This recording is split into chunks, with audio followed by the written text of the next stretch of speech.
Miré fijamente el correo electrónico en mi teléfono, las palabras atravesando la niebla de un turno de 14 horas en una obra en construcción embarrada en Reón. Lamentamos informarle que el puesto de arquitecto jefe ha sido ocupado. Mi nombre es Lucas Harper, 38, y ese trabajo en Pinnacle Designs era mi estrella polar. Me había abierto camino a través de años de noches largas, fines de semana desechados y un portafolio que había perfeccionado hasta que brillara. Cada línea, cada curva, un testimonio de mi agallas. Pinnacle era la principal firma de arquitectura de Seattle y el puesto de arquitecto jefe era mi oportunidad de liderar, de dar forma al horizonte de la ciudad con mi visión. Había superado la entrevista final, respondido a cada bola curva, incluso me había ganado una rara sonrisa de la directora ejecutiva, Margaret Bass. Sus palabras aún resonaban: eres un fuerte contendiente, Lucas. Pero ahora esto, un frío rechazo formal, sin ninguna razón, solo un sueño apagado como un cigarrillo bajo una bota. Me desplomé en mi camioneta, estacionada junto a un centro comercial a medio construir, el motor haciendo tic-tac mientras se enfriaba. La lluvia manchaba el parabrisas, el implacable gris de Seattle coincidía con el dolor en mi pecho. Había cometido el error de contarle a mi familia sobre la entrevista. Mi hermano mayor, Connor, había sonreído con ironía, sus ojos brillando con esa condescendencia de hermano mayor: tú dirigiendo toda una firma. Cíñete a tus bocetos, Lucas. Mi mamá, Diane, soltó su habitual suspiro: oh, cariño, no te ilusiones. Esos trabajos son tan competitivos. Mi papá, Greg, apenas levantó la vista de su revista de golf, murmurando: suena como un dolor de cabeza. ¿Ser musgo como un dolor de cabeza? ¿Estás seguro de que estás preparado para eso? Sus voces me arañaban ahora, cada palabra una aguja afilada y familiar. La duda era su idioma y lo habían hablado con fluidez toda mi vida, siempre listos para recordarme que nunca estaría a la altura. Lo que no sabían, lo que nadie sabía, era que no era solo otro autónomo que se las arreglaba. Pinnacle Designs, yo era el dueño. Bueno, el 52%. Suficiente para mandar, para tomar las decisiones. Durante 3 años había sido el accionista mayoritario silencioso, canalizando cada dólar extra a un holding, E-Holdings, que había construido desde cero. Comenzó como una red de seguridad, una forma de protegerme del ciclo de festino hambruna del trabajo por contrato, pero creció silenciosamente como una semilla en la oscuridad. Acción por acción, había comprado el control, mi nombre enterrado en letra pequeña, conocido solo por Margaret, quien estaba obligada por un acuerdo de confidencialidad férreo. Para mi familia, seguía siendo Lucas, el soñador, ahorrando centavos en un pequeño apartamento de una habitación, conduciendo una camioneta destartalada. No tenían ni idea de los 42 millones de dólares en activos que había acumulado o de que podía entrar en la sala de juntas de Pinnacle y dar la vuelta a la mesa, literal o figurativamente. Eliminé el correo electrónico y llamé a Margaret, mis dedos firmes a pesar de la tormenta en mi cabeza. Respondió al segundo timbre, su voz entrecortada pero cálida: Lucas, pensé que llamarías. ¿Te importaría explicar? Mantuve mi tono plano, aunque mi agarre en el teléfono era con los nudillos blancos. Exhaló larga y pesadamente: no fue mi decisión, Lucas. La junta directiva fue presionada con fuerza. Le dieron el trabajo a Ryan Calvel. Ryan Calvel, mi primo, el niño de oro de la familia, que había estado siguiendo cada uno de mis movimientos desde que éramos niños. Ryan, con su cabello elegante y mentiras aún más suaves, me había seguido a la arquitectura, siempre detrás, siempre copiando mi elección de especialidad, mis prácticas, incluso mi maldita estética. Pero donde yo trabajaba, él hacía contactos; donde yo construía, él presumía. Podía verlo ahora, sonriendo en la cena del domingo, con Nor dándole palmaditas en el hombro, mamá preocupándose por su gran oportunidad, papá asintiendo con la cabeza como si Ryan estuviera destinado a la grandeza. Siempre lo habían elevado mientras me empujaban hacia abajo. Lucas es demasiado callado, decían, demasiado terco, no es un líder. Ryan, él era su príncipe, impecable a sus ojos, incluso cuando sus diseños eran flojos, su trabajo apuntalado por el encanto y las conexiones. ¿Quién presionó a la junta?, pregunté, aunque mis entrañas ya lo sabían. Margaret Poles, luego bajó la voz: tu familia, Lucas. Principalmente tu hermano, Connor. Movió los hilos, pidió favores, dijo que Ryan era la apuesta segura. Luché contra eso, pero la junta se rindió. Mi mandíbula se apretó, los dientes rechinando. Connor, mi propio hermano, apuñalándome por la espalda para impulsar a su primo favorito. Me lo imaginé en su elegante oficina en Harper Properties, su firma de bienes raíces, sonriendo mientras jugaba a ser el hacedor de reyes. Pensó que me había superado, que había manipulado el juego para Ryan. No sabía que yo tenía la baraja, la mesa, todo el maldito casino. Gracias, Margaret, dije, mi voz tranquila desmintiendo el fuego en mis venas. Hablaremos pronto. Colgué, mirando la lluvia, cada gota un pulso en mi creciente resolución. La traición no era nueva. Mi familia me había estado menospreciando durante años. Al crecer, Connor era el mariscal de campo estrella, todo trofeos y carisma, el hijo que no podía hacer nada malo. Yo era el niño flaco con un cuaderno de bocetos, siempre perdido en su cabeza, como decía mamá. Cuando entré al MIT para arquitectura, papá gruñó, una escuela elegante para dibujar edificios. Cuando me gradué como el mejor de mi clase, Connor se burló, la inteligencia de los libros no gana en el mundo real, chico. Nunca vinieron a la presentación de mi tesis, nunca pidieron ver mis diseños. Pero Ryan, conducirían 3 horas para aplaudir sus presentaciones a medias de condominios, actuando como si hubiera inventado el plano. Cuando tenía 12 años, pasé meses construyendo una ciudad modelo con energía solar para la Feria de Ciencias Regional, mi boleto para un programa de becas de verano. Estaba obsesionado, dibujando circuitos en mi cuaderno, soñando con el MIT. La noche anterior a la feria, atrapé a Connor y Ryan en el garaje arreglando mi proyecto. Por la mañana, el cableado estaba frito, los paneles desalineados, apenas funcionaba. Sollocé, rogándole a mamá que los hiciera confesar, pero ella dijo, los niños serán niños, Lucas. No seas tan dramático. En la feria, mi proyecto cojeó hasta una cinta de participación, mientras que el volcán a medio hornear de Ryan obtuvo el segundo lugar. Connor le chocó los 5 y papá dijo, así es como se compite. ¿Compites, hijo? Escuché a Connor más tarde riéndose con Ryan, te dije que lo derrotarías. El mes pasado lo mencioné en la cena, esperando algún reconocimiento. Connor puso los ojos en blanco, todavía quejándose de esa vieja feria de ciencias. Crece, Lucas. Ryan se rió entre dientes y mamá cambió de tema. Esa herida, de décadas de antigüedad, sangraba fresca, su indiferencia un recordatorio de que siempre habían elegido a Ryan por encima de mí. Lo peor fue hace 2 años, en Acción de Gracias. Acababa de conseguir un contrato para diseñar un centro comunitario en Tecoume, mi primer gran proyecto en solitario. No era solo un trabajo, era una promesa para un vecindario que necesitaba esperanza, un lugar para que los niños estudiaran, para que las familias se reunieran. Estaba orgulloso, pensé que tal vez finalmente me verían. En cambio, Ryan anunció que había conseguido un puesto junior en una firma de nivel medio y la mesa estalló. Mamá dijo efusivamente, vas a llegar lejos, Ryan. Papá levantó su copa, brindando por él. Connor se jactó de haber movido los hilos para conseguirle el trabajo a Ryan, su voz goteando orgullo. Cuando mencioné mi proyecto, mamá lo desestimó, eso es bueno, Lucas, pero no trabajes demasiado.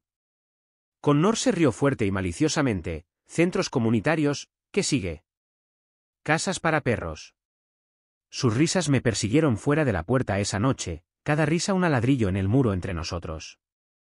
Unos meses después de esa Acción de Gracias, me arrastré a la reunión familiar anual de Harper en el lago Washington. No quería ir, pero mamá insistió, diciendo que se vería mal si faltaba. El patio trasero estaba lleno, primos, tías, tíos, todos riendo bajo las luces de guirnaldas, el aire espeso con humo de barbacoa. Me paré junto a la mesa de bebidas, esperando pasar desapercibido, cuando Connor agarró un micrófono para su brindis tradicional. Levantó su cerveza, sonriendo como un tiburón, a Ryan, nuestra estrella en ascenso, que va a poner el nombre de Harper en todos los horizontes de Seattle. La multitud vitoreó, palmeando la espalda de Ryan mientras él lo disfrutaba. Entonces, los ojos de Connor se fijaron en mí, y a Lucas, que todavía garabatea sus pequeños edificios. Sigue intentándolo, amigo, tal vez algún día te pongas al día. La risa estalló, aguda y cruel, como una cuchilla en mis entrañas. Mi tía Linda resopló, ¿qué es lo que hace? Dibujar casas para caridad. Ryan sonrió con ironía, sin siquiera pretender defenderme. Mamá simplemente bebió su vino, evitando mi mirada. Papá aplaudió a Ryan, ajeno. Apreté mi lata de refresco tan fuerte que se abolló, mi cara ardiendo mientras la multitud seguía adelante, dejándome invisible. Esa noche juré que los haría atragantarse con sus palabras. Ahora habían ido demasiado lejos. Sabotear el trabajo de mis sueños no era solo un desaire, era una declaración de guerra. Pensaron que podían enterrarme, mantenerme pequeño, mientras Ryan robaba el escenario que yo había construido. No sabían que yo era el que firmaba sus cheques, el que podía bajar el telón de todo su acto. Pero no iba a usar la opción nuclear, todavía no. La venganza es un plato que se sirve frío y yo había estado enfriando la mía durante años, dejándola afilar, dejándola madurar. El año pasado diseñé una biblioteca pro bono para un vecindario de bajos ingresos en Everett, un proyecto que ganó un premio de diseño local. Vertí mi alma en ello, cada viga, cada ventana, diseñada para que se sintiera como un santuario para niños que no tenían nada. No presumí de ello, pero le envié a mamá un enlace al anuncio del premio, esperando que estuviera orgullosa. En la siguiente cena familiar, Ryan se puso de pie, sosteniendo una copa de vino, y anunció que su proyecto de biblioteca había llamado la atención. Se me encogió el estómago. Describió mi diseño, mis tragaluces, mis rincones de lectura abiertos, como si lo hubiera bosquejado él mismo. Connor sonrió, ese es mi chico, robándose el espectáculo. Mamá aplaudió, con lágrimas en los ojos, diciendo, Ryan, estás marcando la diferencia. Traté de hablar, en realidad, eso fue mí. Pero papá me interrumpió, deja que Ryan termine, Lucas. Ryan ni siquiera se inmutó, simplemente siguió hablando, disfrutando de su adoración. Más tarde, cuando lo confronté en la cocina, se encogió de hombros, no necesitas el crédito, Lucas. Estás bien en tu pequeño rincón. Salí, con los puños temblando, sus risas resonando detrás de mí. No solo robaban mi trabajo, estaban robando el trabajo de mi vida. Comencé a planear esa noche en mi apartamento, un lugar modesto que mantuve para pasar desapercibido. Las paredes estaban desnudas, el sofá hundido, pero mi computadora portátil era una bóveda de poder. Abrí los registros de accionistas de Pinnacle, el nombre de mi sociedad de cartera, E-Holdings, escondido en la jerga legal. Era dueño del 52% de la empresa, suficiente para doblegar a la junta a mi voluntad. Margaret sabía quién era yo, pero los demás, para ellos yo era un fantasma, un inversor sin rostro. Me gustaba así. Me daba espacio para moverme, para observar, para atacar cuando fuera el momento adecuado.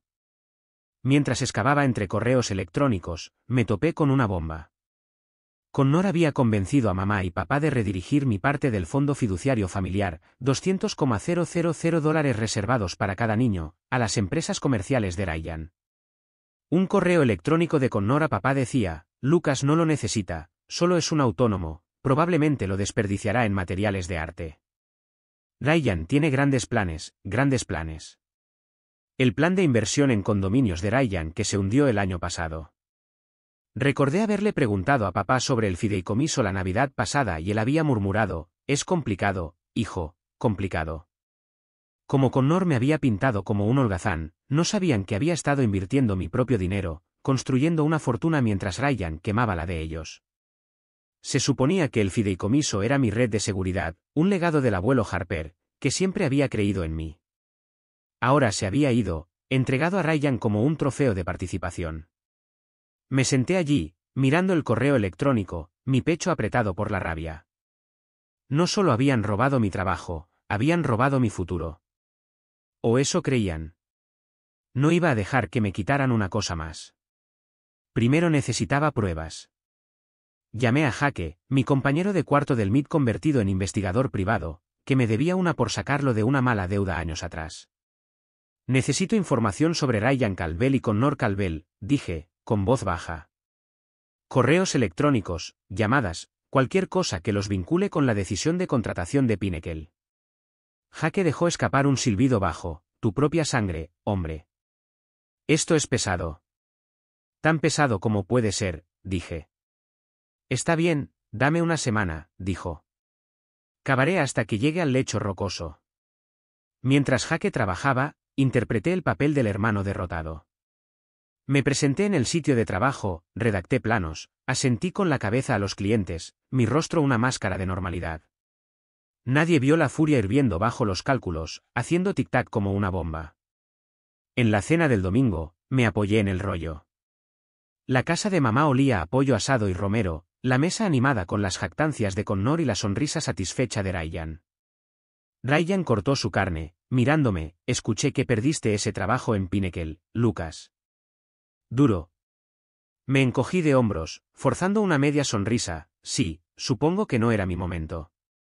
Connor se rió, reclinándose en su silla, te lo dije, Lucas.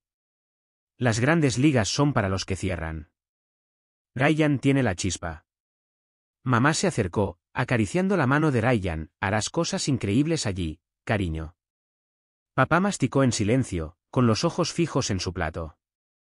Tragué mi rabia, dejé que se enrollara más fuerte, alimentándome. Pensaron que me habían dado jaque mate. No sabían que yo estaba reescribiendo el tablero. Jaque entregó 6 días después, reuniéndose conmigo en un restaurante grasiento cerca del paseo marítimo. Deslizó una unidad USB por la mesa, sus ojos serios, tu hermano ha estado jugando sucio, Lucas. No te va a gustar esto. La unidad era una mina de oro. Correos electrónicos entre Connor y Harold Grayson, un miembro de la junta de Pinnacle y viejo compañero de golf de Connor. Connor le había prometido a Grayson un trato a precio reducido en una propiedad en el centro si presionaba a Ryan para que fuera arquitecto jefe. Correos de voz también, la voz de Connor petulante y segura, no te preocupes, tengo a Grayson bloqueado. Lucas no sabrá que le golpeó. La respuesta de Ryan, gracias, hombre. Lucas es demasiado blando para ese trabajo de todos modos. Profundizando en los archivos de Jaque, encontré un golpe en el estómago, un correo electrónico de Connor a la profesora Elaine Carter, mi mentora del MIT que había moldeado mi carrera. Le había pedido una carta de recomendación para el trabajo de Pinnacle y ella había prometido enviarla. Pero el correo electrónico de Connor le rogaba que reconsiderara respaldarme, alegando que no era confiable y que Ryan era el futuro del campo. Elaine, que una vez me había llamado su mejor estudiante, respondió, permaneceré neutral para evitar conflictos. Neutral, le había escrito a Ryan una carta brillante en su lugar, elogiando su visión. Había confiado en ella, me había mantenido en contacto durante años, incluso le había enviado bocetos de mis proyectos. Su traición dolió más que las maquinaciones de Connor. Ella conocía mi valía y aún así eligió a Ryan. La imaginé en su oficina, borrando mi correo electrónico, poniéndose del lado de las mentiras de Connor.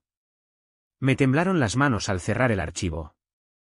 Todos en los que había contado me habían dado la espalda. Pero habían subestimado el fuego que habían encendido en mí. Blando, esa palabra ardía, una marca que habían tratado de grabar en mí. Pensaron que era débil, un pusilánime que se daría la vuelta y lo aceptaría. Estaban a punto de descubrir lo equivocados que estaban. Convoqué una reunión de emergencia de la Junta, aprovechando mi condición de accionista para forzarla. Margaret la organizó, manteniendo mi nombre fuera del orden del día, su lealtad un ancla silenciosa. La reunión se fijó para el viernes, 2 semanas después del correo electrónico de rechazo. Pasé esas semanas preparándome, quemando el aceite de medianoche, construyendo una presentación que no dejaría lugar a excusas. No solo estaba reclamando mi trabajo, iba a exponer cada mentira, cada traición, y asegurarme de que nadie en esa sala volviera a dudar de mí. El viernes por la mañana entré en la sala de juntas de Pinnacle, las paredes de vidrio brillando bajo la luz fluorescente. Mi traje estaba planchado, mi computadora portátil un arma bajo el brazo. Los miembros de la junta estaban sentados alrededor de la mesa de caoba, murmurando, desconcertados por la repentina reunión. Ryan estaba recostado en la silla del arquitecto jefe, con la corbata suelta, su sonrisa petulante enfurecedora. Margaret me hizo un sutil gesto de asentimiento desde la esquina. Harold Grayson se removió inquieto, sus ojos se desviaron cuando me vio. Damas y caballeros, comencé, conectando mi computadora portátil al proyector, mi voz firme como una piedra. Gracias por venir. Mi nombre es Lucas Harper y estoy aquí para abordar una grave injusticia. La sonrisa de Ryan vaciló. Lucas, ¿qué demonios es esto? Lo ignoré, mostrando la primera diapositiva, el correo electrónico de Connor a Grayson resaltado en rojo. Los jadeos recorrieron la sala. Esto, dije, es una prueba de corrupción en nuestro proceso de contratación. Mi hermano, Connor Calvel, conspiró con el señor Grayson para instalar a Ryan Calvel como arquitecto jefe, dejando de lado a un candidato más calificado, yo. La cara de Harold se sonrojó, su voz se elevó, esto es absurdo. Guárdeselo, espeté, haciendo clic en la siguiente diapositiva. La transcripción del correo de voz, la voz de Connor llenó la sala, petulante y condenatoria. Lucas no sabrá que le golpeó.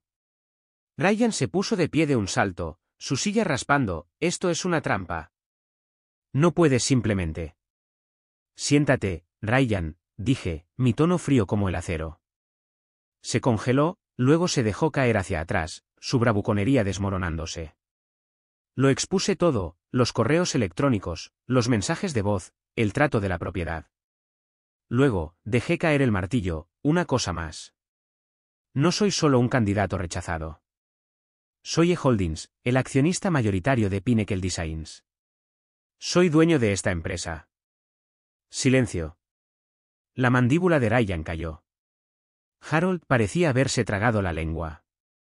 Los labios de Margaret se crisparon, ocultando una sonrisa. A partir de ahora, continué, Harold Grayson es destituido de la Junta por violaciones éticas. Ryan Calvel, su empleo queda rescindido con efecto inmediato. Y me nombro a mí mismo arquitecto jefe, un puesto que me fue negado mediante fraude. Susan Chen, una miembro de la Junta con ojos agudos, habló, señor Harper, esto no tiene precedentes, pero la evidencia es innegable. Propongo ratificar sus decisiones. La votación fue unánime. Ryan fue escoltado por seguridad, sus protestas resonando por el pasillo. Antes de que el despido de Ryan llegara a las noticias, hice un movimiento calculado. Pinnacle tenía un cliente importante, Cascade Properties, esperando una propuesta de rascacielos. Ryan había hecho un desastre, sus diseños eran descuidados, desalineados, ignorando los muros de carga, los códigos de zonificación. Había visto los archivos cuando audité su trabajo. Anónimamente le di una pista al director ejecutivo de Cascade, enviando planos marcados que destacaban los errores de Ryan. En su próxima reunión, Ryan presentó su obra maestra, solo para que el equipo de Cascade la destrozara, citando la pista. ¿Quién aprobó esta basura?, ladró su director ejecutivo mientras Ryan tartamudeaba, su rostro carmesí. La sala se volvió hacia mí, el autónomo en la esquina. Di un paso al frente, presentando mis planos revisados, limpios, innovadores, que cumplían con el código. Cascade firmó con Pinnacle en el acto, elogiando mi visión. Ryan se escabulló, su reputación hecha jirones. Esa noche, los blogs de la industria zumbaban con el colapso de Calvel. Bebí mi café, saboreando el sabor de la justicia. Ryan pensó que podía robar mi atención, pero convertí su escenario en cenizas. Harold se escabulló, murmurando sobre demandas. Yo me quedé, presentando mi visión para Pinnacle, diseños sostenibles, proyectos impulsados por la comunidad, una cultura arraigada en la integridad. La Junta se inclinó hacia adelante, asintiendo con la cabeza, algunos incluso aplaudiendo. Por primera vez, no era la sombra de Connor, el saco de boxeo de Ryan. Era Lucas Harper, el hombre que había construido un imperio desde cero. Esa noche conduje hasta la casa de mamá, sin invitación, mi sangre aún vibrando por el día. La familia estaba allí, Connor, mamá, papá, incluso Ryan, curando sus heridas. Se congelaron cuando entré, el aire espeso con tensión, el olor a lasaña pesado en el comedor. Lucas, comenzó mamá, su voz temblando, escuchamos lo que pasó. ¿Cómo pudiste hacerle esto a Ryan? Me reí, agudo y frío, ¿hacérselo a Ryan? Todos ustedes me hicieron esto a mí. Connor, me vendiste por un compañero de golf. Ryan, robaste mi trabajo, mi confianza. Mamá, papá, nunca creyeron en mí ni una sola vez. He terminado de dejar que escriban mi historia. Connor se puso de pie, con los puños apretados, la cara roja. ¿Crees que eres alguien importante ahora, eh? ¿Un magnate secreto? No lo creo, dije, acercándome, mi voz baja y firme, lo sé. Y apenas estoy comenzando. Me di la vuelta para irme, deteniéndome en la puerta. Ah, Y Connor, ese trato de propiedad que le prometiste a Grayson, está muerto. Compré el lote esta mañana. Comprar el lote fue solo el comienzo. La firma de bienes raíces de Connor, Harper Properties, contaba con ese acuerdo comercial para asegurar un préstamo de $10 millones para la expansión. Había hecho mi tarea. Su firma estaba sobreapalancada, tambaleándose en márgenes delgados. Usando eHoldings, contacté al banco, revelando la presión poco ética de Connor para influir en la junta de Pinnacle, respaldado por los correos electrónicos de Jake. El banco, asustado por el olor a escándalo, retiró el préstamo. Días después, el trato de Connor colapsó, sus inversores abandonando el barco. En una conferencia de bienes raíces, observé desde atrás mientras Connor presentaba a nuevos socios, su corbata torcida, su voz quebrada. Solo un contratiempo, mintió, pero la sala olía a sangre. Las acciones de su firma se desplomaron un 30% en una semana. Un colega me envió un mensaje de texto, escuché a Connor rogando por rescates. No me regodeé. No lo necesitaba. Connor pensó que podía enterrarme, pero yo había enterrado su imperio en su lugar. Su silencio atónito me siguió hasta la puerta. No necesitaba sus aplausos, sus disculpas. Había construido mi propio mundo, pieza por pieza, y nadie podía derribarlo. Los meses siguientes fueron un borrón de propósito. Me lancé al puesto de arquitecto jefe, llevando a Pinnacle a nuevas alturas. Conseguimos contratos para viviendas ecológicas, diseñamos bibliotecas que se convirtieron en centros comunitarios, ganamos premios por innovación. Contraté a un equipo de desamparados, personas como yo, pasadas por alto pero hambrientas. La empresa se disparó y yo también. Cada proyecto era un ladrillo en el legado que estaba construyendo. No había terminado con el fondo fiduciario. Jake rastreó los $200,000 que Connor canalizó a las empresas fallidas de Ryan, la mayor parte desperdiciada en malos préstamos. Contraté a una abogada, Sarah Nguyen, para presentar una demanda civil contra Connor y Ryan por fraude. La evidencia, los registros bancarios, los correos electrónicos de Connor, era irrefutable. Llegaron a un acuerdo extrajudicial, devolviendo la cantidad total para evitar la cárcel. En lugar de embolsármelo, establecí la beca Harper para aspirantes a arquitectos de comunidades desfavorecidas, lanzándola en una gala donde invité a la prensa local. Este fondo, dije, honra la creencia de mi abuelo en el trabajo duro, no en las limosnas. El subtexto era claro, la codicia de mi familia no tenía cabida aquí. Mamá llamó nerviosa, no tenías que hacerlo público, Lucas. Colgué. El primer beneficiario de la beca, un niño de Tecoume, me envió una nota de agradecimiento, me diste una oportunidad. Eso se sintió mejor que cualquier venganza. Los nombres de Connor y Ryan se desvanecieron, mientras que el mío brillaba más. Mi familia trató de volver arrastrándose. Mamá dejó mensajes de voz, lo sentimos, Lucas. Hablemos. Connor envió un mensaje de texto débil, no te vi venir, hermano. ¿Respeto? Ryan desapareció, probablemente persiguiendo otro atajo. Papá permaneció en silencio, como siempre. No los odiaba, pero no los necesitaba. Mi fuerza, mi propósito estaba en el trabajo, la vida que había forjado de las cenizas de su traición. Una noche recibí un correo electrónico de una joven arquitecta, Maya, que había leído sobre mí en una revista especializada. Tu historia encendió un fuego en mí, escribió. Me dijeron que nunca lo lograría, pero tu resiliencia me demostró que puedo. Fijé su correo electrónico en la pared de mi oficina, junto a mi diploma del MIT. Era un recordatorio de que no solo estaba luchando por mí, sino por cada niño con un sueño, cada desamparado al que le dijeron que no era suficiente. Un año después del enfrentamiento en la sala de juntas, fui invitado a la gala anual del Instituto Americano de Arquitectos en Chicago, nominado para la Medalla de Oro, su más alto honor. Mi proyecto de vivienda sostenible, diseñado durante noches de insomnio después de la traición, había redefinido la planificación urbana. En la ceremonia, me paré en el escenario, la luz cálida mientras el presentador leía mi historia, Lucas Harper, quien superó la traición personal y profesional para remodelar nuestros horizontes. La audiencia se puso de pie, aplaudiendo, sus vítores ahogando los fantasmas de las burlas de Connor, las sonrisas de Ryan, las dudas de mamá. Vi a Elaine Carter entre la multitud, su rostro tenso por el arrepentimiento.